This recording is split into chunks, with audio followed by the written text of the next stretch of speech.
أعوذ بالله من الشيطان الرجيم. بسم الله الرحمن الرحيم.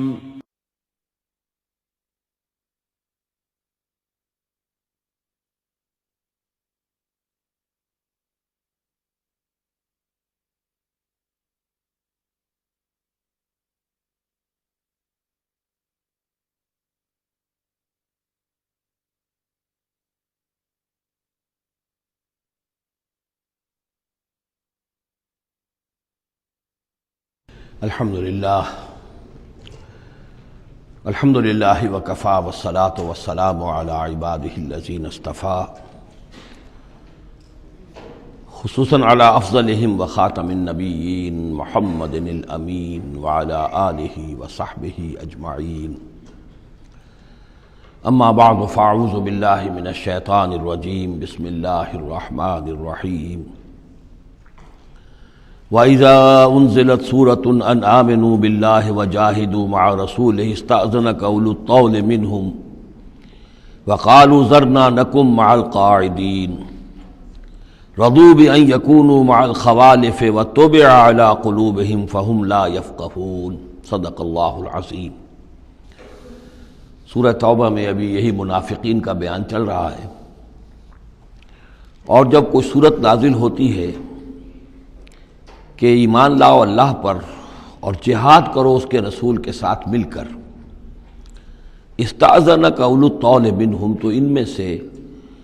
جو مقدرت والے ہیں، دولت والے ہیں، وسائل رکھنے والے ہیں، وہ بھی آپ سے آ کر رخصت مانگتے ہیں.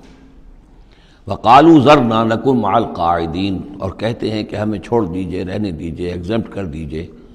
ہم یہیں بیٹھ رہنے والوں میں شامل ہو جائیں.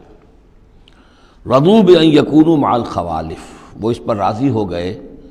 کہ پیچھے رہنے والی عورتوں میں شامل کر دیے جائیں. یعنی جنگ کرنا مردوں کا کام ہے، اور خواتین کو چونکہ پیچھے بچے اور خواتین ظاہر بات ہے کہ گھروں میں رہ جانے والے تھے، تو انہوں نے اپنے لیے یہ مقام پسند کیا. یہ ایک طرح کا ان پر طنز ہے.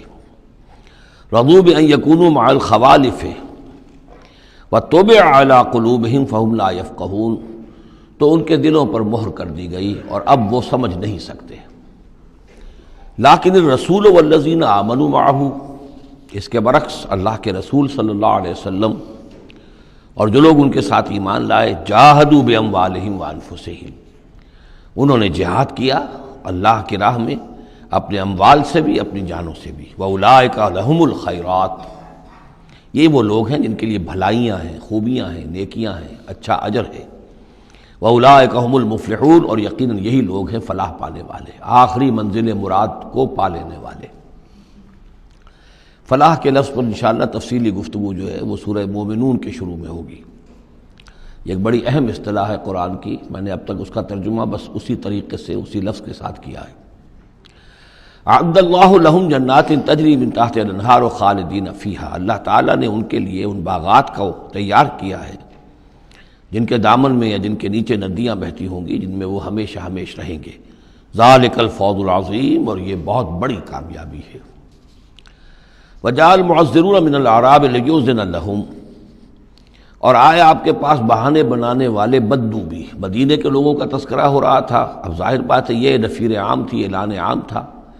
تو اب جو بھی آس پاس تھے، جو دیہات میں رہنے والے مسلمان تھے، ان پر بھی یہ حکم جو ہے عائد تھا. تو ان میں سے بھی لوگ آئے اور رخصت طلب کرنے لگے. جاء المعذرون من الاعراب، اعراب اعرابیون کی جمع ہے، وہ جو لوگ بادیہ نشین بدو. لیؤذن لہم، کہ انہیں بھی اجازت دے دی جائے، انہیں بھی رخصت دے دی جائے. وقعد الذین کذبوا اللہ ورسولہ، اور بیٹھ رہے وہ لوگ جنہوں نے کہ جھوٹ کہا تھا اللہ سے اور اس کے رسول سے، وعدے جو کیے تھے وہ جھوٹ نکلے، یا یہ کہ جو عذر ان کر رہے وہ جھوٹا ہے. سیصیب الذین کفروا منہم عذاب علیم، ان قریب ان میں سے جو لوگ کفر پر اڑ جائیں گے، یا جو لوگ فی الواقع کفر کی حد کو پہنچ گئے ہیں، ان کے لیے دردناک عذاب ہے. لیس علی الضعفاء، کمزوروں کا معاملہ یہ نہیں ہے، ان پر کوئی ذمہ داری نہیں ہے، کوئی ملامت نہیں ہے ضعیف ہوں. ولا علی المرضى، نہ ہی بیماروں پر. ولا علی الذین لا یجدون ما ينفقون، نہ ہی ان پر کہ جن کے پاس کچھ خرچ کرنے کے لیے نہیں ہے. آخر اتنا لمبا سفر کرنا ہے، تبوک تک جانا ہے، کوئی سواری چاہیے، 4 آدمیوں پر ایک اونٹ ہو، کچھ تو ہو، کہیں تو کچھ نہ کچھ تو ان کو سہارا ملے،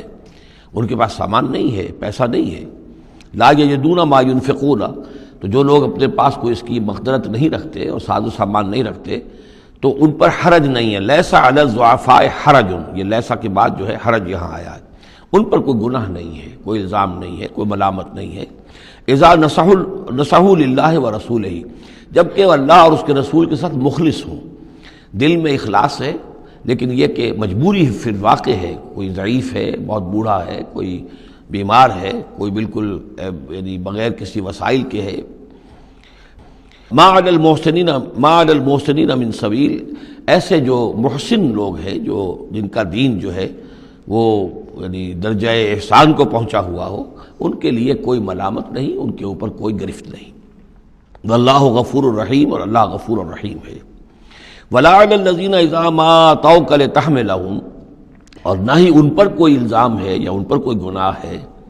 کہ جو آئے آپ کے پاس، جب آئے کہ آپ ان کے لیے سواری کا انتظام کر دیں، لتحملہم، قلتا، تو اے نبی آپ نے فرمایا، لا اجد ما احملکم علیہ، نہیں میرے پاس بھی کوئی سواری کا بندوبست نہیں ہے، میں نہیں پاتا کوئی چیز جس پر کہ آپ کو سوار کر سکوں۔ تولوا، تو مجبوراً وہ لوٹ گئے، وَأَعْيُنُهُمْ تَفِيضُ مِنَ الدَّمْعِ، اور ان کے آنکھوں سے آنسو جاری تھے، حزناً، اس حزن کی وجہ سے، اس رنج اور غم کی وجہ سے، اللہ یجدوا ما ينفقون، کہ ان کے پاس نہیں ہے جسے وہ خود خرچ کر سکیں اور اپنے لیے کسی سواری کا بندوبست کر سکیں۔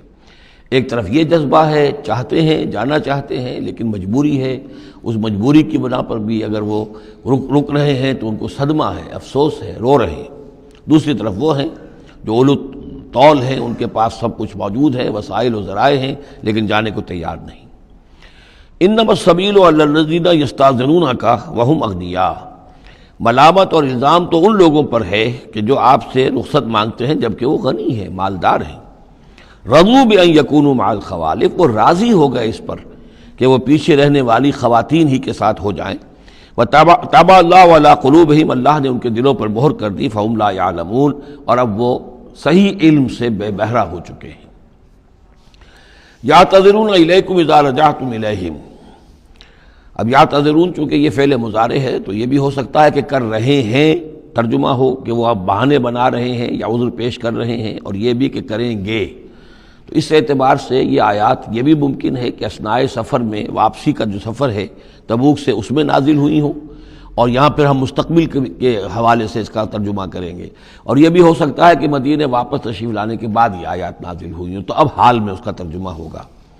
بہانے بنائیں گے وہ لوگ کہ جن کی طرف کہ تم جاؤ گے لوٹ کر، یا بہانے بنا رہے ہیں تمہارے پاس آ کر وہ لوگ کہ جن کے پاس تم آ گئے ہو لوٹ کر، یہ دونوں ترجمے ممکن ہیں۔ قل لا تعتذروا، کہہ دیجئے یا کہہ دیجئے گا کہ اب بہانے مت بناؤ، کوئی عذر مت تراشو، کوئی لیم ایکسکیوزز پیش نہ کرو۔ لن نؤمن لکم، اب ہم تمہاری بات نہیں مانیں گے۔ قد نبأنا اللہ من اخبارکم، اللہ تعالیٰ نے ہمیں تمہاری خبروں سے پورے طور پر مطلع کر دیا ہے۔ پہلے تو معاملہ یہ تھا تبوک پر جانے سے قبل حضور کا معاملہ کہ وہ اپنی شرافت اور اپنی مروت کے اندر جس نے آ کر جو بات کہی تسلیم کر لی۔ اب چونکہ اس دوران میں یہ ساری آیات اتر چکی ہیں اور اللہ تعالیٰ نے جو کچھ ان کے اندر تھا چھپا ہوا وہ بھی کھول کر بیان کر دیا ہے، تو کہہ دیا گیا کہ اب آپ ڈنکے کی چوٹ کہہ دیجئے، لن نؤمن لکم، اب ہم تمہاری بات نہیں مانیں گے۔ قد نبأنا اللہ من اخبارکم، اللہ تعالیٰ نے تمہاری اخبار پر، تمہاری خبروں پر، تمہاری کیفیات پر ہمیں مطلع کر دیا ہے۔ وَسَيَرَ اللَّهُ عَمَلَكُمْ وَرَسُولُهُ، اب عنقریب مستقبل میں اللہ تعالیٰ تمہارے عمل کو دیکھے گا اور اس کا رسول بھی دیکھیں گے صلی اللہ علیہ وسلم، یعنی آئندہ اب تمہارا کیا ایٹیچیوڈ رہتا ہے۔ ثُمَّ تُرَدُّونَ إِلَىٰ عَالِمِ الْغَیْبِ وَالشَّہَادَةِ، پھر تمہیں لوٹا دیا جائے گا اس ہستی کی طرف جو کھلے اور چھپے کی جاننے والی ہے۔ فَيُنَبِّئُكُم بِمَا كُنتُمْ تَعْمَلُونَ، تو پھر وہ تمہیں جتلا دے گا جو کچھ کہ تم کرتے رہے تھے۔ سَيَحْلِفُونَ بِاللَّهِ لَكُمْ إِذَا انقلبتم،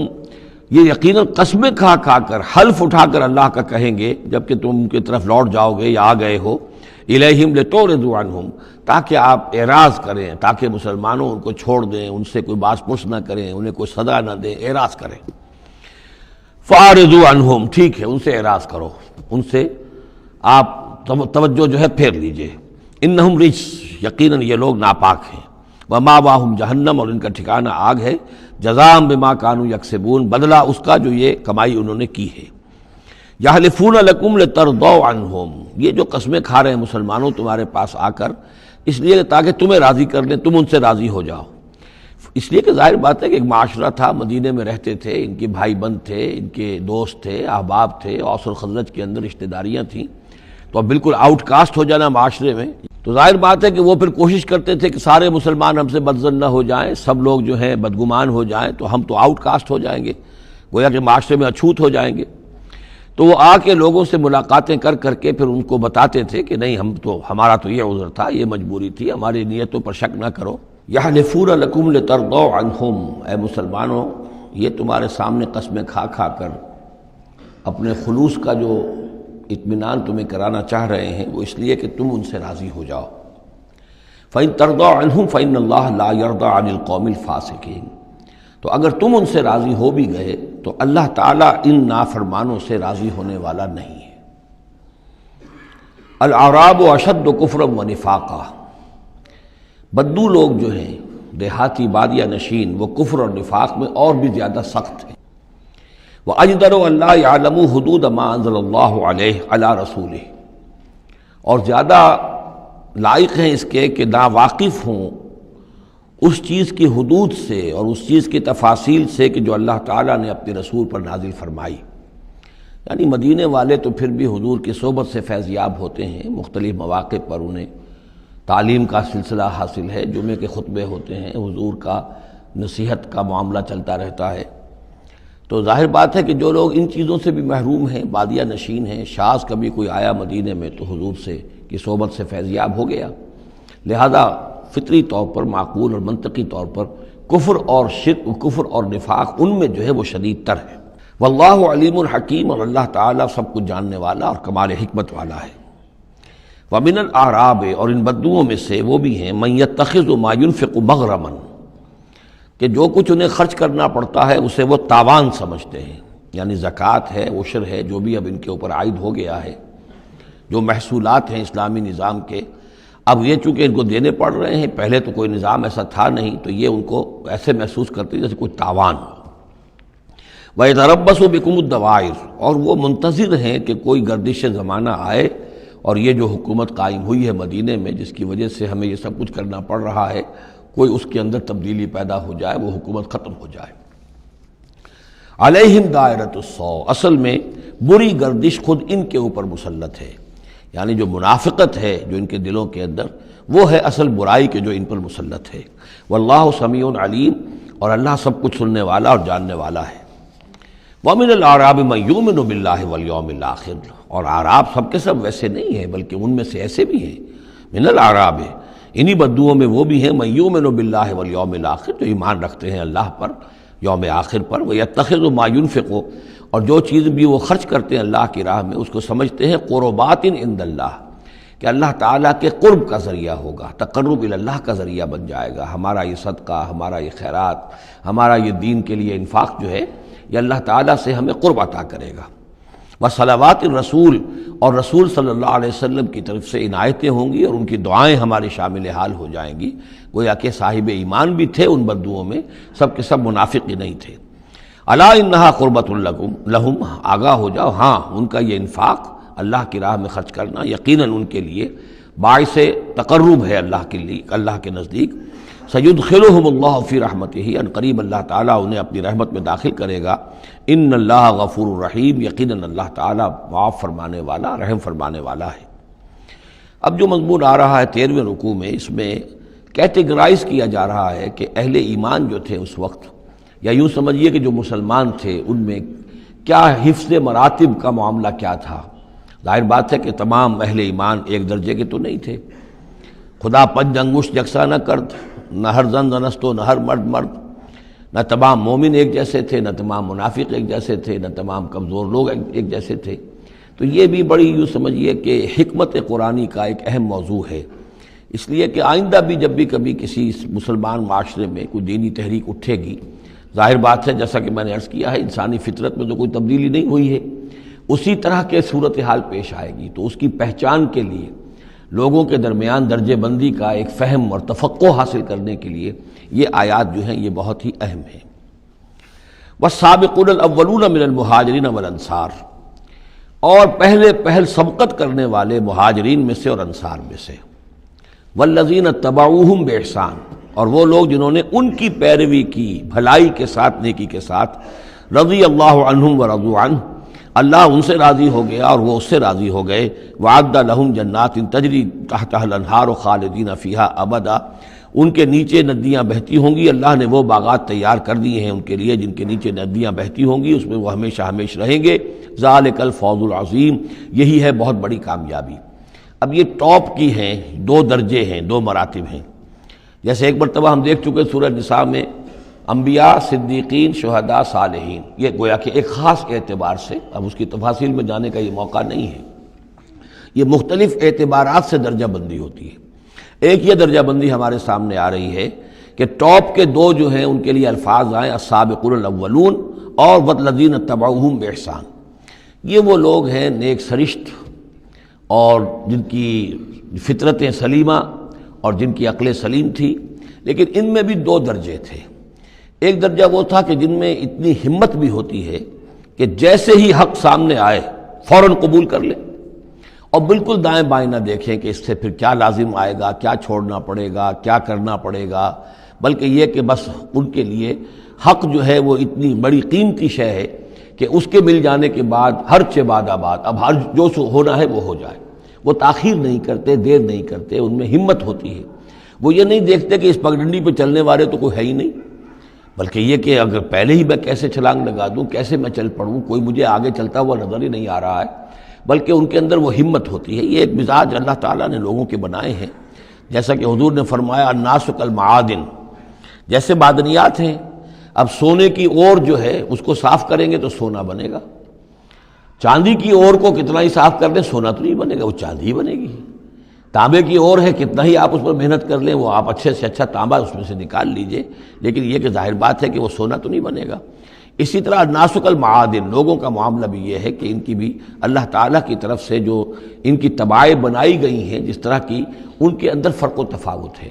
تو کچھ لوگ وہ ہیں السابقون الاولون، فوراً حق کو قبول کرنا، بے خطر کود پڑنا، بے خطر کود پڑا آتش نمرود میں عشق، عقل ہے محو تماشائے لب بام ابھی۔ کچھ دوسرے لوگ ہوتے ہیں سلیم الفطرت بھی ہیں اور ان کو بھی بات سمجھ میں آ گئی ہے، لیکن ہمت میں تھوڑے سے کم ہوتے ہیں۔ پہلے ذرا کچھ لوگ آگے چل کے معلوم ہو جائے کہ 1-2 آدمی آگے بھی جا رہے ہیں تو آج راستہ ہوگا، یہ آخر جو چل رہے ہیں یہ لوگ، اگر انہوں نے ہمت کر لی ہے تو چلو ہم بھی ہمت کریں۔ تو والذین اتبعوہم بإحسان، جو ان کے پیچھے چلے، ان کا اتباع کیا، لیکن کیا نیک نیتی سے، اس میں کوئی خلل نہیں، کوئی فساد نہیں، وہ بات باقی ساری ٹھیک ہے، بس تھوڑی سی اس کو کہنا چاہیے کہ جس کو ہمت کہا جائے، وہ ہمت کے اندر جو ہے ہمت مرداں، وہ اس کے اندر کوئی کمی ہے۔ لیکن ان دونوں کو بریکٹ کر لیا ہے، السابقون والسابقون الاولون من المہاجرین والانصار۔ اچھا یہ بھی نوٹ کر لیجئے کہ انصار تو ایمان لائیں 10-11 سال کے بعد۔ اب ظاہر بات ہے کہ متبعین بإحسان جو مہاجرین کے ہیں وہ زمانی اعتبار سے انصار سے پہلے ایمان لائے ہیں، لیکن مزاج کا معاملہ ہوتا ہے۔ انصار میں سے بھی بعض وہ تھے فوری طور پر انہوں نے قبول کیا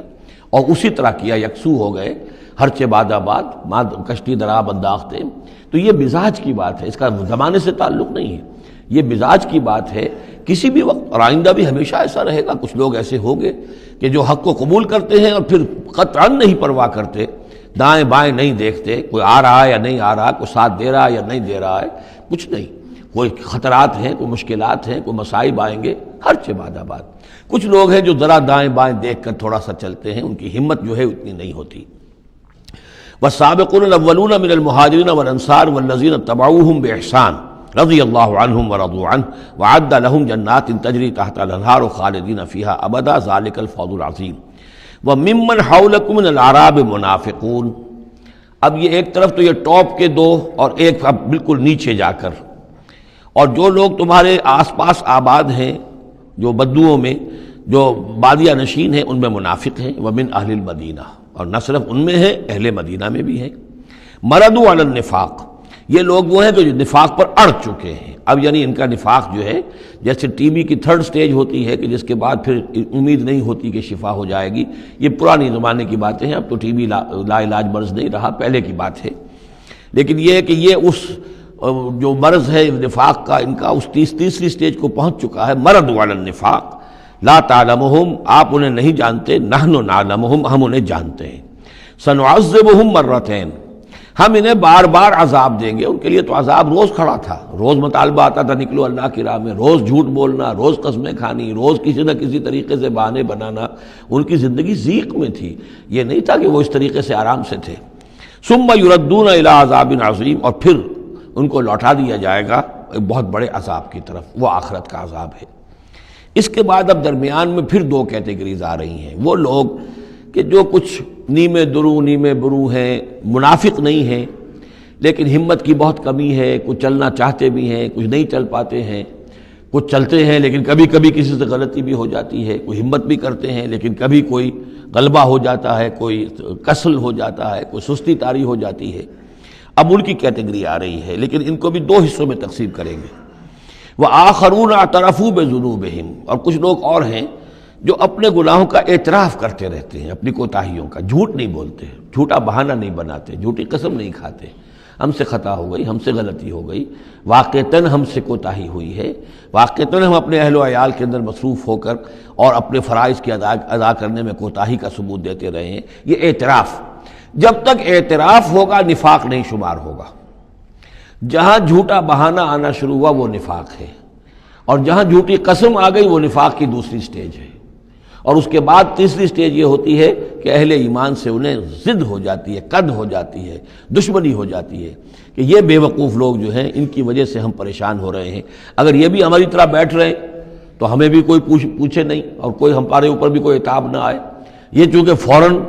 وہ تو جیسے ہی آواز آئی اور یہ چل پڑتے ہیں، لہذا بجائے اس کے کہ ان کے بارے میں اچھے احساسات و جذبات ہوں کہ چلیے اللہ ان کو توفیق دے رہا ہے، بلکہ ان سے ایک دشمنی اور ایک ان کے دلوں کے اندر عداوت پیدا ہو جاتی ہے، وہ ہے نفاق۔ یہ اور کیٹیگری ہے کہ جو نفاق سب سے نیچے کر لیجئے اور سب سے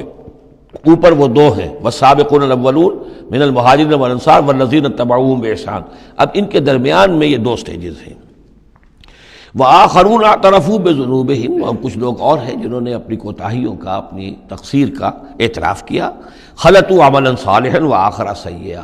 انہوں نے کچھ گڈمٹ کیا ہوا ہے، نیک کام بھی کرتے ہیں، اثار بھی کرتے ہیں، انفاق بھی کرتے ہیں، لیکن یہ کہ کبھی کوئی غلط کام بھی کر بیٹھتے ہیں، کوئی بری حرکت بھی سرزد ہو جاتی ہے۔ عسى اللہ ان یتوب علیہم، اللہ تعالیٰ امید دلاتا ہے کہ اللہ تعالیٰ ان کی توبہ کو قبول فرمائے گا اور ان کی توبہ جو ہے ان کو توبہ کی توفیق دے گا۔ ان اللہ غفور الرحیم، یقیناً اللہ تعالیٰ غفور اور رحیم ہے۔ اس میں شان نزول کے اعتبار سے ایک روایت بھی ہے، حضرت ابو لبابہ تھے رضی اللہ تعالیٰ عنہ اور ان کے کچھ ساتھی تھے، ان سے غزوہ تبوک کے موقع پر یہ کوتاہی ہو گئی کہ کسل کی وجہ سے اور مال اور دنیا میں اپنے مصروفیات اور مشاغل کی وجہ سے نہیں جا سکے، لیکن یہ ہے کہ ان کو شدید فوراً ہی احساس ہو گیا کہ ان سے تو بہت بڑی غلطی ہوئی ہے، بڑی خطا ہو گئی ہے، بڑی کوتاہی ہوئی ہے،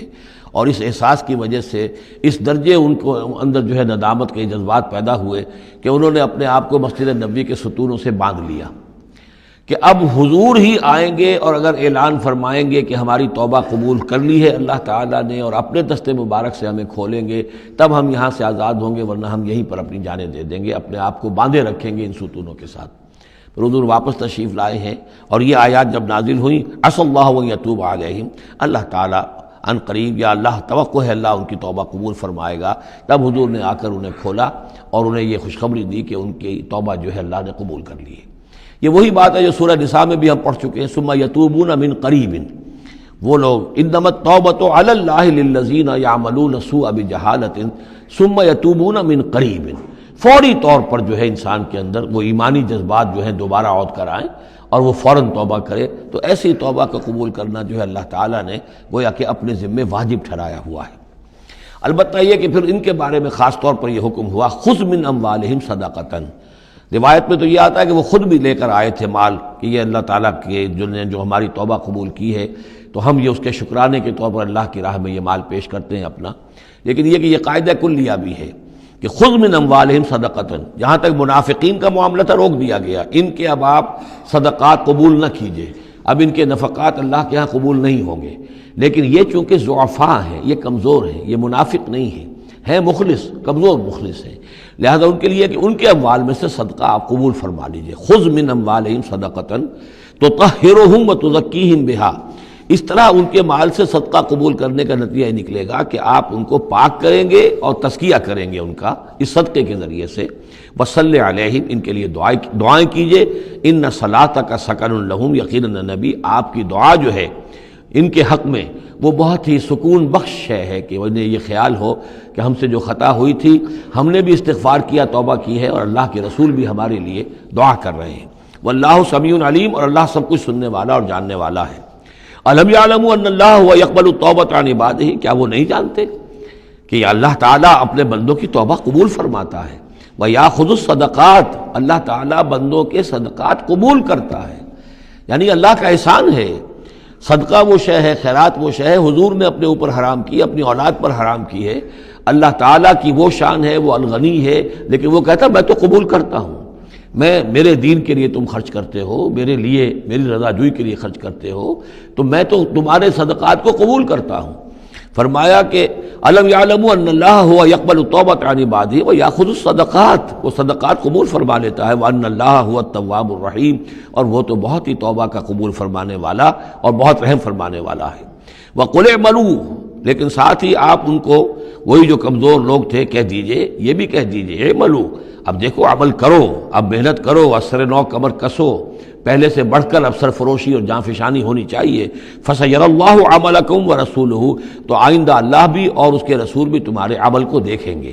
تمہارا رویہ کیا رہتا ہے، تم نے کتنی اصلاح کی ہے، دوبارہ تو نہیں پھر تمہارا قدم پھسل رہا ہے. والمومنون، اور اہل ایمان بھی دیکھیں گے. وَسَتُرَدُّونَ إِلَىٰ عَالِمِ الْغَيْبِ وَالشَّهَادَةِ، اور پھر وہ وقت آ جائے گا جب تمہیں لوٹا دیا جائے گا اس کی طرف کہ جو کھلے اور چھپے سب چیز کا جاننے والا ہے. فَيُنَبِّئُكُم بِمَا كُنتُمْ تَعْمَلُونَ، اور پھر وہ تمہیں بتا دے گا جو کچھ کہ تم کرتے رہے تھے، تمہارے سارے اعمال سامنے آئیں گے. فَمَن يَعْمَلْ مِثْقَالَ ذَرَّةٍ خَيْرًا يَرَهُ وَمَن يَعْمَلْ مِثْقَالَ ذَرَّةٍ شَرًّا يَرَهُ. اس کے بعد تو دودھ کا دودھ پانی کا پانی ہو ہی جانا ہے. وَآخَرُونَ مُرْجَوْنَ لِأَمْرِ اللَّهِ، اب یہ اس ضعفاء میں سے ایک سیکنڈ کیٹیگری ہے. یہ سیکنڈ کیٹیگری وہ ہے کہ جو اس میں 3 اصحاب ہیں، اور ان میں خاص طور پر کعب ابن مالک رضی اللہ تعالیٰ عنہ کا انصاری صحابی، ان کی طویل ترین حدیث جو ہے بخاری شریف میں آئی ہے، جنہوں نے سارا یہ واقعہ درج کیا ہے. مولانا مودودی نے تفہیم القرآن میں بھی وہ پوری نقل کی ہوئی ہے، تو اس لیے حدیث کی کتاب کا ملنا شاید آپ کے لیے مشکل ہو، لیکن یہ کہ تفہیم القرآن عام طور پر مل جاتی ہے، تو وہاں وہ واقعتاً سبق آموز ہے بہت، کہ وہ پورا معاشرہ کیا تھا، کیا تعلقات تھے حضور کے اور صحابہ کے. اب حضور سزا دے رہے تھے تو کس طور سے دے رہے تھے، جن کو سزا دی جا رہی تھی ان کے احساسات کیا تھے، معاشرے میں جو لوگ تھے جن کو سزا دی گئی تھی ان کے جو رشتہ دار تھے، یہاں تک کہ ان کی بیویاں، ان کا کیا طرز عمل تھا. تو یہ ایک جو اسلامی معاشرہ ہونا چاہیے صحیح معنی میں، اور جماعتی زندگی، دینی جماعتی زندگی جس پر ہونی چاہیے، اس کی بہترین تصویر ہے کہ جو اس طویل حدیث میں آئی ہے. یہ 3 حضرات ایسے تھے کہ جن کے ساتھ معاملہ وہی ہوا کہ یہ بھی کوئی ڈھیل دیتے رہے، اچھا چلیں گے، کل چلے جائیں گے. حضرت کعب ابن مالک فرماتے ہیں کہ میں ان دنوں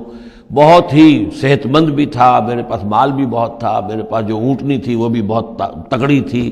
اور میں نے کہا چند دن اور حضور تو چلیں گے 30,000 کا لشکر لے کر، تو ظاہر بات ہے رفتار جو ہے کم ہوگی، تم ابھی اور گھر میں ٹھنڈی چھاؤں جو ہے گھر کی اور اپنے باغ کی اور اپنے جو ہے آرام کر لو، پھر تیزی کے ساتھ دوڑتے ہوئے جا کے حضور سے مل جانا. اب شیطان جو ہے اسی طریقے سے تعویق کراتا ہے، تاخیر کراتا ہے، تاکہ یہ کہ پھر ہوتے ہوتے اچانک ایک دن محسوس ہوا کہ اب تو چاہے میں کتنا ہی تیز دوڑوں میں حضور سے نہیں مل سکتا، بس وہ ہاتھ پاؤں ڈھیلے پڑ گئے. لیکن یہ کہ اس کے بعد بھی جب حضور صلی اللہ علیہ وسلم تشریف لائے ہیں اس وقت تک بھی انہوں نے خود کوئی اقدام نہیں کیا اپنی توبہ کا، بلکہ یہ کہ حضور نے جب بلا کے لوگوں سے باز پرس کرنی شروع کی ہے، تو جو منافق آتے تھے وہ قسمیں کھا جاتے تھے، حضور کسی کی بات مان لیتے تھے، جو بھی تھی بات. جب ان کی باری آئی تو حضور مسکرائے. حضور کو معلوم تھا کہ یہ ظاہر بات ہے کہ کعب ابن مالک جو ہے منافقین میں سے نہیں ہے. فرمائیے آپ کا مسئلہ کیا ہوا تھا؟ انہوں نے صاف کہہ دیا کہ حضور یہ لوگ جو جھوٹی قسمیں کھا کھا کر بچ گئے ہیں آپ کے ہاں سے، مجھے بھی اللہ نے زبان دی ہے، میں بھی بہت سے جھوٹی باتیں بھی کہہ سکتا ہوں، لیکن صحیح بات یہ کہ کوئی عذر نہیں ہے میرے پاس. میں جتنا ان دنوں صحت مند تھا اتنا کبھی صحت مند نہیں تھا، جتنا ان دنوں غنی تھا اتنا کبھی غنی نہیں تھا، میرے پاس کوئی عذر نہیں ہے سوائے اس کے کہ شیطان مجھے ورغلاتا رہا. تو حضور کو نے پھر ان کو، اور ان کے ساتھ 2 اور ساتھی تھے، ایسے 3 کا معاملہ یہ تھا، تو انہیں ایک سزا دی گئی، اور سزا مقاطعے کی تھی، سوشل بائیکاٹ، کوئی ان سے بات نہ کرے. وہ ان کے اوپر 50 دن جو گزرے ہیں، گھر میں ان کی بیوی ان سے بات کرنے کو تیار نہیں ہے. پوچھا گیا کہ میں بیوی یہاں پر میں رکھوں یا نہ رکھوں. بیوی نے آ کر کہا بوڑھے آدمی ہیں, کوئی ان کی خدمت کرنے والا نہیں ہے کہ رہ سکتی ہو, لیکن شاید انہوں نے بعد میں اپنی بیوی کو بھی بھیج دیا تھا, اس لیے کہ کسی کے پاس جاتے تھے کہ اللہ کے بندے تمہیں تو معلوم ہے کہ میں منافق نہیں ہوں, میں مسلم ہوں, اور تم مجھ سے بات نہیں کرتے ہو. تو وہ جواب دیتے تھے مسلمان اللہ و رسولہ عالم, اللہ اور اس کے رسول کو زیادہ بہتر معلوم ہے, اور منہ موڑ کر چلے جاتے تھے. تو یہ وہاں کا معاشرہ جو ہے اس کے اندر جو نظم تھا, ضبط تھا کہ ہمارے نبی نے چونکہ انہیں سزا دی ہے لہذا اب ان سے کوئی کلام نہیں کرے گا. اسی میں وہ واقعہ بھی پیش آیا, چونکہ 50 دن کا لمبا معاملہ تھا کہ ملک غسان کا جو ہے ان کے پاس ایک آ گیا ایلچی, اور اس کا خط اس نے دیا, اور اس میں یہ لکھا ہوا تھا کہ ہمیں معلوم ہے تمہارے ساتھی تم پر بڑا ظلم کر رہے ہیں, تمہارے صاحب جو ہے یعنی حضور صلی اللہ علیہ وسلم, تم تو بڑے شریف آدمی ہو اور تم بڑے اپنی قوم کے جو ہے وہ بہت سربراہ لوگوں میں سے ہو, تم ایسے تو نہیں ہو کہ تمہیں اس طرح ذلیل کیا جائے, تم ہمارے پاس آؤ, ہم تمہیں اپنے یعنی اونچے درجے دیں گے اپنے دربار میں. تو انہوں نے کہا یہ اور مصیبت آئی, اور وہ خط لے کر پھاڑا اور تندور کے اندر پھینک دیا. ورنہ یہ کہ اگر ذرا سی بھی کوئی کمزوری ہوتی تو یہ کہ اس شیطان نے اس کمزوری کو ایکسپلائٹ کرنے کا بھی اتنا بڑا جو ہے داؤ کھیلا تھا. بہرحال ان کا ذکر ہے یہ. وآخرون مرجون لامر اللہ, اور کچھ اور ہیں کہ جن کے معاملے کو مؤخر کر دیا گیا ہے اللہ کے حکم سے. اما یعذبہم, اللہ چاہے گا تو انہیں عذاب دے گا, و اما یتوب علیہم, اور چاہے گا تو ان کو بھی توبہ کی توفیق دے گا یا ان کی توبہ قبول فرما لے گا. واللہ علیم حکیم, اور اللہ علیم اور حکیم ہے. ان کا ذکر جو ہے پھر بعد میں آئے گا, کچھ عرصے کے بعد گویا کہ وہ آیات نازل ہوئی کہ جن میں ان کی توبہ بھی بعد میں قبول ہو گئی. لیکن 50 دن کا بڑا سخت سوشل بائیکاٹ.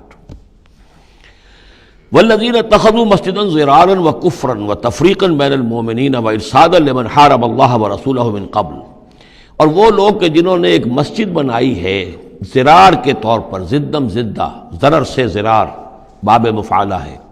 وکفرا اور کفر کے لیے, وتفریقا بین المؤمنین اور اہل ایمان میں تفریق پیدا کرنے کے لیے, وارصادا لمن حارب اللہ ورسولہ اور ان لوگوں کو گھات فراہم کرنے کے لیے, جائے پناہ دینے کے لیے کہ جو اللہ اور اس کے رسول سے جنگ کر رہے ہوں,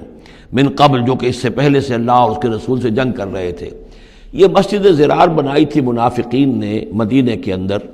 اور مسجد قباء کے قریب کے علاقے ہی میں تھی یہ. اور یہ اصل میں اس کے پیچھے ایک شخص تھا ابو عامر راہب,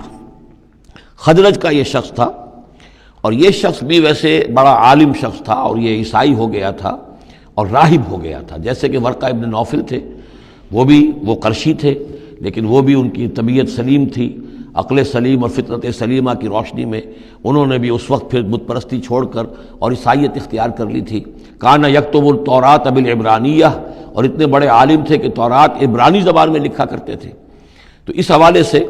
اسی طرح کی ایک پیرلل شخصیت یہ ہے, ابو عامر خزرج کے تھے یہ. لیکن یہ شخص جو ہے راہب بنا, لیکن اس کو معاملہ برعکس ہوا. ورقہ ابن نوفل نے تو حضور کی تصدیق کی جب حضرت خدیجہ رضی اللہ تعالی عنہا لے کر گئی ہیں حضور کو, ان کا کہ یہ وہی ناموس ہے جو موسیٰ اور عیسیٰ پر آیا تھا, اور اللہ کرے کہ میں اس وقت تک زندہ رہوں جب کہ آپ کی قوم آپ کو یہاں سے نکال دے گی. تو حضور حیران ہوئے, ابا مخرجیہم, کیا یہ لوگ مجھے یہاں سے نکال دیں گے؟ تو ان کا کہ ہاں یہ معاملہ ایسا ہی ہے, جس کے ساتھ بھی ہوا ہے پھر اس کی قوم نے اس کے ساتھ دشمنی کی ہے. تو برعکس رویہ یہ تھا اس کا ابو عامر خزرجی کا کہ یہ جو ہے حضور کا شدید ترین دشمن ہو گیا. بدر کی شکست جب ہو گئی کفار کو, تو پھر یہ مکے ہی میں جا کر آباد ہو گیا, اور وہاں یہ سازش کرتا رہا. اور یہ فوج جو ابو سفیان لے کر آئے احد میں, اس کے پیچھے بھی اس کی سازش کار فرما تھی. اور احد میں ساتھ آیا مشرکین کے, اور وہاں آ کر اس نے مسلمانوں کے جب لشکر آمنے سامنے ہوئے تھے دامن احد میں, تو اس نے باہر نکل کر تقریر کی تھی انصار مدینہ پر جو بھی اثرات اس کے تھے. قدیم کے نیک آدمی تھا, عالم آدمی تھا, زاہد آدمی تھا, راہب تھا. تو اس حوالے سے اس نے چاہا تھا کہ انصار کو برگشتہ کریں محمد رسول اللہ صلی اللہ علیہ وسلم سے کہ وہ علیحدہ ہو جائیں, لیکن اس کی کوئی چال چلی نہیں تھی, کامیاب نہیں ہو پائی تھی. پھر یہ کہ اس کے بعد جب حنین کی بھی جنگ ہو چکی, اور پھر تھک ہار کر جب اسے معلومات جزیرہ نماء عرب میں تو میرے لیے کوئی جگہ نہیں ہے, تو پھر وہ شام چلا گیا تھا. شام میں مقیم رہ کر اس کا سلسلہ جنبانی جاری تھا مدینے کے منافقین کے ساتھ, اور وہاں سے اس نے انہیں حکم دیا کہ ایک مسجد بناؤ, ہو ذرا مدینے سے باہر, تاکہ جو بھی ہمارے سازشی عناصر ہیں وہ وہاں جمع ہو سکیں. یہ آپ کہیں گے مسجد ہے, یہ تو ہم مسجد میں نماز پڑھنے کے لیے جمع ہوتے ہیں, اور چونکہ مدینے سے ذرا باہر ہوگی لہذا اس کی خبریں بھی عام طور پر لوگوں کو نہیں ملیں گی، باہر سے کوئی پیغام مجھے بھیجنا ہوگا میں وہاں پہنچا دوں گا، تو نام اس کا مسجد رکھا گیا، اصل میں وہ فتنے کا ایک مرکز تھا جو تعبیر کیا گیا۔ تو والذین اتخذوا مسجدا ضرارا وکفرا وتفریقا بین المؤمنین وارصادا لمن حارب اللہ ورسولہ، یہ تھے مقاصد اس مسجد کی تعمیر کے، مسجد نما عمارت جو انہوں نے بنائی تھی کہ وہ اصل میں مسلمانوں کو نقصان پہنچانے کے لیے، کفر کی تقویت کے لیے، اہل ایمان میں تفریق پیدا کرنے کے لیے، اور جو بھی اللہ اور اس کے رسول کے دشمن ہیں ان کو ایک جائے پناہ اور ان کے لیے ایک گھات کی جگہ کہ وہ وہاں جا کر آ کر بیٹھے، جی مسافر ہیں مسجد کے اندر ٹھہرے ہوئے ہیں، ان کے اوپر کوئی جو ہے کوئی تعارض ان سے نہ کرے۔ وَلَيَحْلِفُنَّ إِنْ أَرَدْنَا إِلَّا الْحُسْنَى، اور عن قریب وہ قسمیں کھا کھا کر کہیں گے کہ نہیں حضور ہماری کوئی بری نیت نہیں تھی، کوئی ارادہ نہیں تھا، بلکہ یہ کہ ہم نے تو نیکی کا ارادہ کیا تھا، اصل میں دوسری مسجد ہم سے دور پڑتی تھی، کچھ جماعت میں ہماری کچھ نمازیں رہ جاتی تھی جماعت سے، ہم نے کہا کہ ہم ایک مسجد اور بنا لیں تاکہ ہماری تمام جو نمازیں ہیں باجماعت ادا ہو جائیں۔ واللہ یشہد انہم لکاذبون، اللہ گواہی دیتا ہے کہ یہ جھوٹے ہیں۔ لا تقم فیہ، انہوں نے آ کے حضور سے درخواست کی، ایک دفعہ حضور آپ تشریف لے چلیے، آپ کے آنے سے وہاں بڑی برکت ہو جائے گی، تو آپ مسجد جو ہے ہماری اس کو بھی یہ سعادت نصیب ہو جائے کہ آپ قدم رنجاں فرمائیں وہاں، لیکن اللہ تعالیٰ نے بروقت روک دیا۔ لا تقم فیہ ابدا، اے نبی آپ اس مسجد میں کبھی کھڑے نہ ہوں۔ لمسجد اسس علی التقوی من اول یوم، یقیناً وہ مسجد جو پہلے دن ہی سے تقوی پر تعمیر کی گئی، مسجد قباء قریبی تھی، اور یہ وہ مسجد ہے کہ جو سب سے پہلے تعمیر ہوئی ہے اور اس کی بنیاد تقوی پر تھی۔ حضور جب ہجرت کا سفر اختیار کر کے آئے تھے، مدینے پہنچے تو وہاں پہلا پڑاؤ تھا، مدینے سے 3 میل باہر، اس پڑاؤ کی جگہ پر یہ وہ مسجد قباء ہے۔ تو مسجد اسس علی التقوی من اول یوم، پہلے دن سے جو مسجد جو ہے تقوی پر جس کی بنیاد رکھی گئی، احق ان تقوم فیہ، وہ زیادہ حقدار ہے، مستحق ہے اس کی کہ آپ اس میں کھڑے ہوں، اس میں نماز پڑھیں۔ فیہ رجال یحبون ان یتطہروا، اس میں وہ لوگ ہیں کہ جن کو بڑی پسند ہے یہ بات کہ وہ بہت پاک رہیں، بہت پاک رہیں۔ واللہ یحب المطہرین، اور اللہ تعالیٰ کو ایسے لوگ بہت پسند ہیں کہ جو بہت زیادہ پاکی کو پسند کرتے ہوں۔ ان سے پوچھا گیا پھر مسجد قباء والے مسلمانوں سے کہ آپ لوگوں کی وہ کون سا وصف ہے آپ کا جس کی وجہ سے اللہ تعالیٰ نے اتنی مدح فرمائی ہے کہ یہ بڑے متطہرین ہیں، مطہرین، اور اللہ ان کو پسند کرتا ہے؟ تو انہوں نے فرمایا کہ ہم قضائے حاجت کے بعد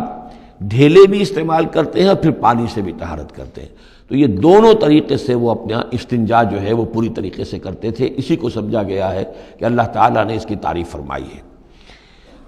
فیہ رجال یحبون ان یتطہروا واللہ یحب المطہرین،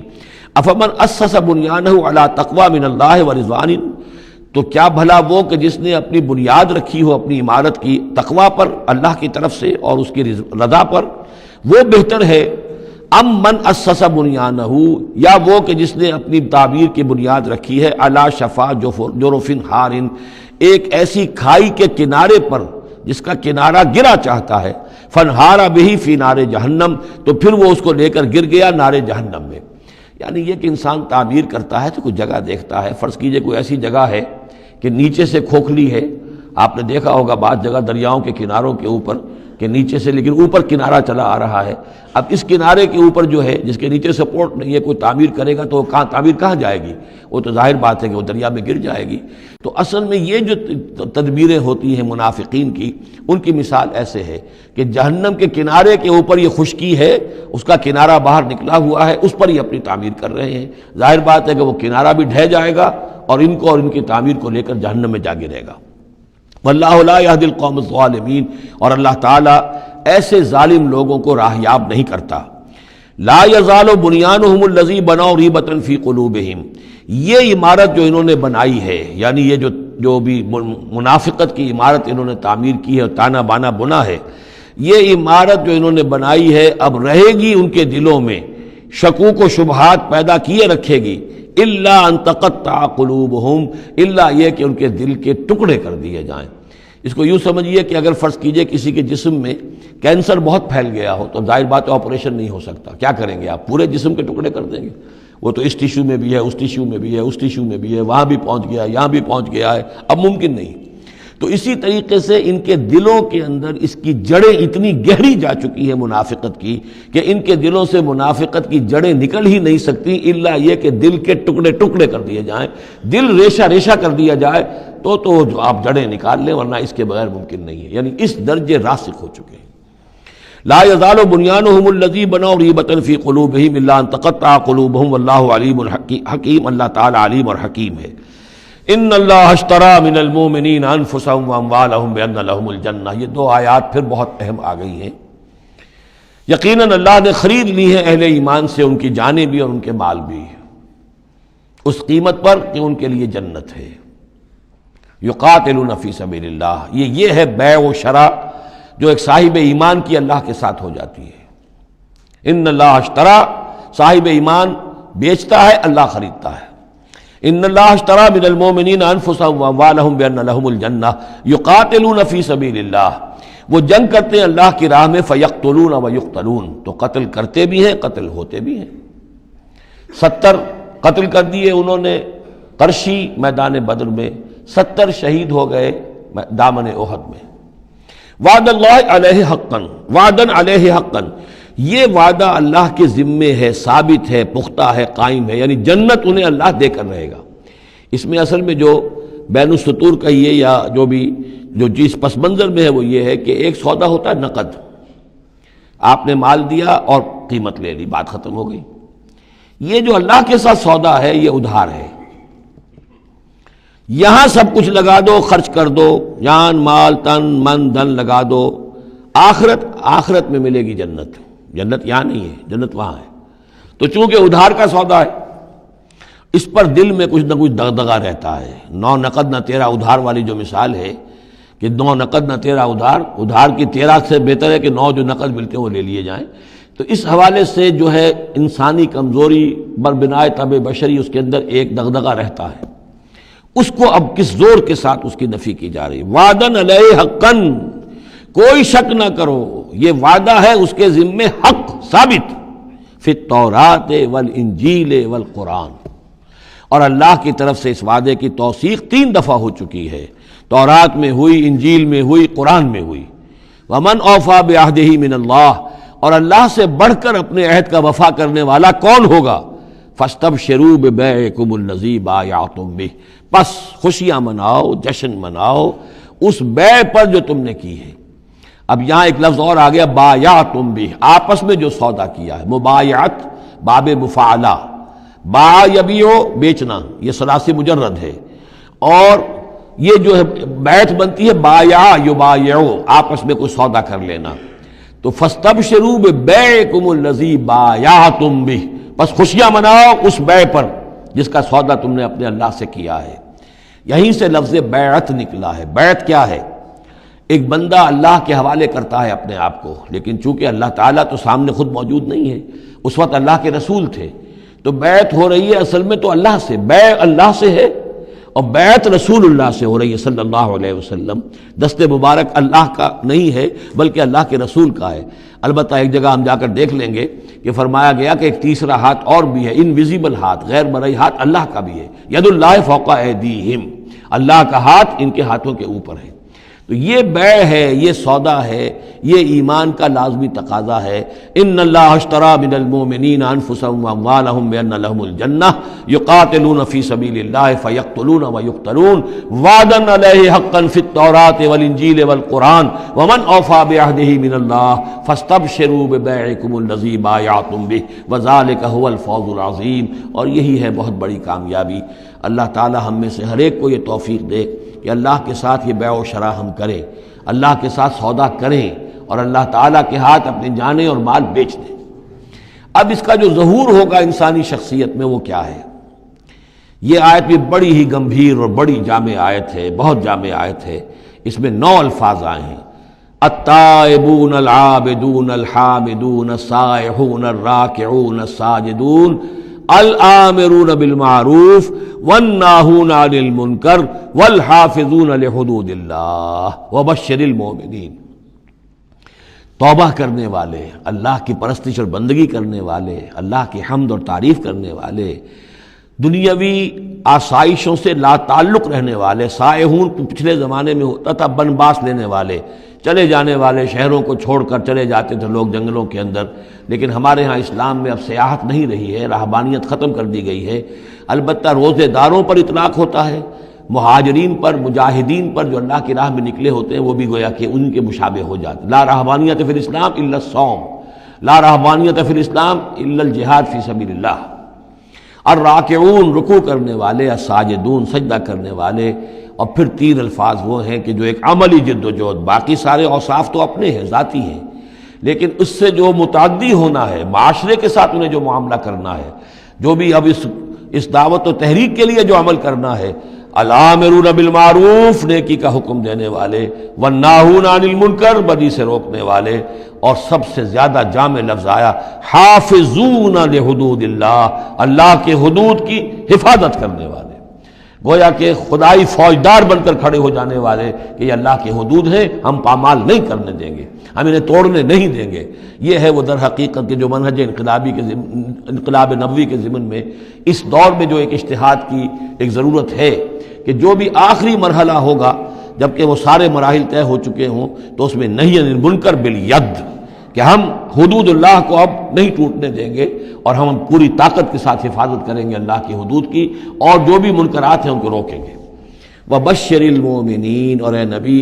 ان اہل ایمان کو آپ بشارت دے دیجئے، اللہم ربنا اجعلنا منہم۔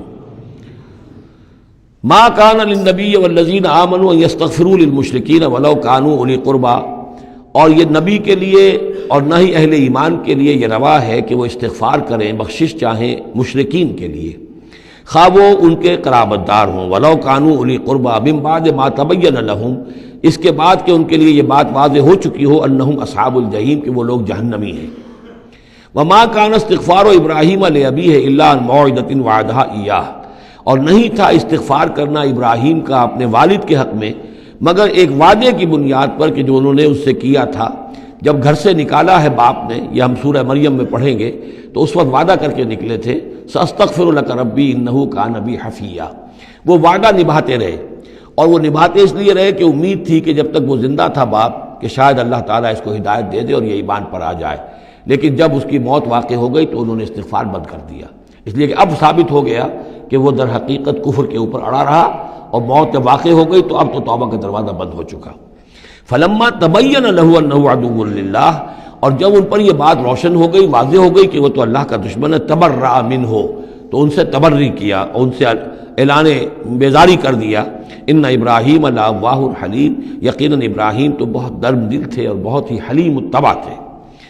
وما کان اللہ لیضل قوما بعد اذ ھداھم، اور یہ اللہ کی شان نہیں ہے، اللہ کا یہ طریقہ نہیں ہے کہ وہ کسی قوم کو گمراہ کر دے اس کے بعد کہ انہیں ہدایت دی ہو، حتی یبین لہم ما یتقون، جب تک کہ واضح نہ کر دے جس چیز سے بچنا چاہیے۔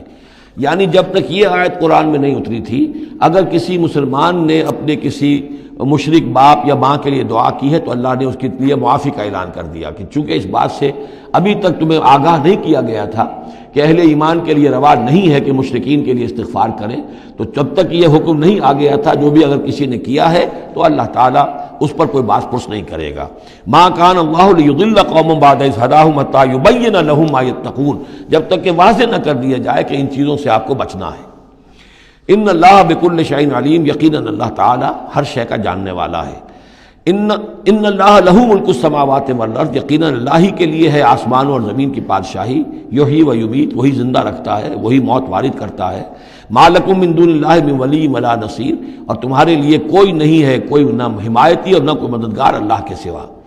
لقد تاب اللہ علی النبی والمہاجرین والانصار، اللہ تعالیٰ مہربان ہوا، شفقت فرمائی اللہ تعالیٰ نے اپنے نبی پر بھی صلی اللہ علیہ وسلم، والمہاجرین اور مہاجرین پر، والانصار اور ان انصار پر، الذین اتبعوہ فی ساعۃ العسرۃ، جنہوں نے ان کا ساتھ دیا، ان کی پیروی کی، ان کا اتباع کیا بڑی مشکل وقت میں۔ یہ اسرہ جو ہے اس کو کہا جاتا ہے تبوک کو جیش الاسرہ، بہت ہی تنگی تھی، راشن کی بہت کمی تھی، بھوک کا معاملہ، قحط کا معاملہ، بہت سخت آزمائش تھی جو اللہ تعالیٰ نے اس وقت مسلمانوں کی ہے۔ لیکن جن لوگوں نے ساتھ دیا، ثابت قدم رہے، ان کے لیے اب یہ کہ اللہ تعالیٰ کی طرف سے اعلان عام ہو رہا ہے،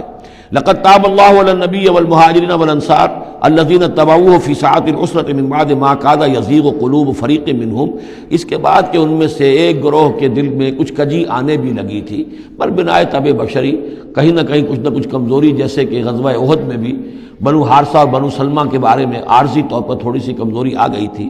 ثم تاب علیہم، پھر اللہ تعالیٰ نے ان پر توجہ فرمائی، عنایت فرمائی، انہ بہم رؤوف الرحیم، یقیناً وہ ان کے حق میں بہت مہربان ہے، رحم فرمانے والا۔ وعلی الثلاثۃ الذین خلفوا، اور اب یہ اعلان ہو گیا ان تین کے بارے میں بھی جن کا کہ معاملہ مؤخر کر دیا گیا تھا، اور وہ تین کعب ابن مالک اور ان کے ساتھ اور بھی ہلال ابن امیہ اور مرارہ ابن ربیع رضی اللہ تعالیٰ عنہم اجمعین، یہ تین صحابہ تھے انصاری۔ وعلی الثلاثۃ الذین خلفوا، اور ان لوگوں پر بھی وہ جو تین کہ جن کا معاملہ ذرا پیچھے ڈال دیا گیا تھا، مؤخر کر دیا گیا تھا، ان پر بھی اللہ نے توبہ فرمائی، یعنی اللہ نے توبہ قبول فرمائی۔ حتیٰ اذا ضاقت علیہم الارض بما رحبت، یہاں تک کہ جب زمین ان پر اپنی تمام کشادگی کے باوجود تنگ پڑ گئی، وضاقت علیہم انفسہم، اور ان پر اپنی جانیں جو ہے بھاری ہو گئیں، وظنوا ان لا ملجا من اللہ الا الیہ، اور انہیں یقین ہو گیا کہ اللہ تعالیٰ سے بچ کر جا کر کوئی اور پناہ گاہ ہے ہی نہیں سوائے اس کے کہ اسی کی جناب میں آ کر پناہ لی جائے۔ لا ملجا من اللہ الا الیہ، جیسے یہ کہ کوئی بچے کو اگر ماں مارتی ہے تو بچہ پھر لپکتا ہے ماں کی طرف، لپٹتا ہے ماں سے، جائے کہاں؟ ظاہر بات ہے کہ مار رہی ہے ماں، لیکن وہ پھر لپٹ رہا ہے ماں کے ساتھ۔ اسی طرح لا ملجا من اللہ الا الیہ، اللہ تعالیٰ کی طرف سے اگر کوئی سختی بھی آئے، سزا بھی آئے، تو آخر بھاگے جائیں کہاں؟ اللہ ہی کی جناب میں پھر پناہ لینی ہے۔ نہ کہیں جہاں میں کما ملی جو اما ملی تو کہاں ملی میرے جرم خانہ خراب کو تیرے عفو بندہ نواز میں۔ ثم تاب علیہم لیتوبوا، تو اللہ تعالیٰ نے ان کی توبہ قبول فرمائی تاکہ وہ بھی دوبارہ متوجہ ہو جائیں اور اپنی جو بھی کمزوریاں تھیں ان کو رفع کریں۔ ان اللہ هو التواب الرحیم، یقیناً اللہ تعالیٰ تواب ہے اور رحیم ہے۔ یا ایھا الذین آمنوا اتقوا اللہ وکونوا مع الصادقین، اہل ایمان اللہ کا تقوی اختیار کرو اور دیکھو صادقین کی جماعت کے ساتھ جڑے رہو۔ یہ جڑے رہنا جو ہے یہ ہے در حقیقت کسی جماعتی زندگی کے اندر، جیسا کہ ہم نے اس سے پہلے پڑھا تھا سورہ انعام میں، لَهُ أَصْحَابٌ يَدْعُونَهُ إِلَى الْهُدَى ائْتِنَا، اگر کسی کے کچھ ساتھی ہوں، کسی وقت کسی کا پاؤں گر گیا، پھسل گیا، تو کوئی اور ساتھی سہارا دینے والا ہو، ہاتھ پکڑنے والا ہو، کسی کی کسی وقت ہمت جو ہے جواب دے رہی ہے تو دوسرا جو ہے اس کی ہمت بنانے والا ہو، اجتماعی زندگی جو برکتیں ہیں۔ یا ایھا الذین آمنوا اتقوا اللہ وکونوا مع الصادقین، اور سچے لوگوں کی معیت اختیار کرو۔ ما کان لأہل المدینۃ ومن حولہم من الاعراب ان یتخلفوا عن رسول اللہ، یہ بالکل روا نہیں تھا مدینے والوں کے لیے اور نہ ہی جو ان کے ارد گرد تھے بدو لوگ جو آباد تھے کہ وہ پیچھے رہ جاتے رسول کو چھوڑ کر۔ رسول جا رہے ہیں، تپتی راہیں مجھ کو پکارے، دامن پکڑے چھاؤں گھنیری، وہ تپتی راہوں کی طرف رسول تو جا رہے ہیں اور یہ بیٹھے رہے اپنی ٹھنڈی چھاؤں کے اندر۔ وَلَا يَرْغَبُوا بِأَنفُسِهِمْ عَن نَفْسِهِ، اور نہ ان کے لیے یہ روا تھا کہ وہ نبی کی جان سے بڑھ کر اپنی جان کی فکر کرتے، اپنی جان کی پرواہ کرتے، اپنی آسائش اور اپنی حفاظت اور اپنی عافیت جو ہے اس کی فکر کرتے۔ ذالک بأنہم لا یصیبہم ظمأ، یہ اس لیے کہ انہیں نہ تو آتی کوئی بھوک پیاس لگتی، ولا نصب، نہ کوئی ان کے اوپر تکان تاری ہوتی، ولا مخمصۃ، نہ کبھی انہیں فاقے کی تکلیف گوارا کرنا پڑتی فی سبیل اللہ، اللہ کے راہ میں، ولا یطعون موطئا، اور نہ ہی وہ قدم رکھتے کسی جگہ پر یغیظ الکفار، جس سے کہ کفار کو جو ہے کے دلوں میں آگ لگے، ولا ینالون من عدو نیلا، اور نہ وہ لیتے اپنے دشمن سے کچھ بھی، کوئی بازی حاصل کرتے، کچھ پاتے، کچھ اس سے فتح حاصل کرتے، الا کتب لہم بہ عمل صالح، مگر یہ کہ ہر اس فعل کے ساتھ ساتھ ان کے اعمال میں عمل صالح نیکیوں کا اندراج ہوتا رہتا۔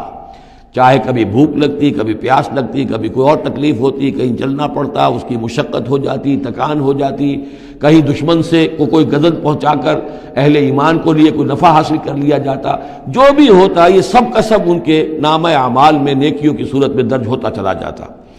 ان اللہ لا یضیع اجر المحسنین، یقیناً اللہ تعالیٰ محسنوں کے اجر کو ضائع نہیں کرتا۔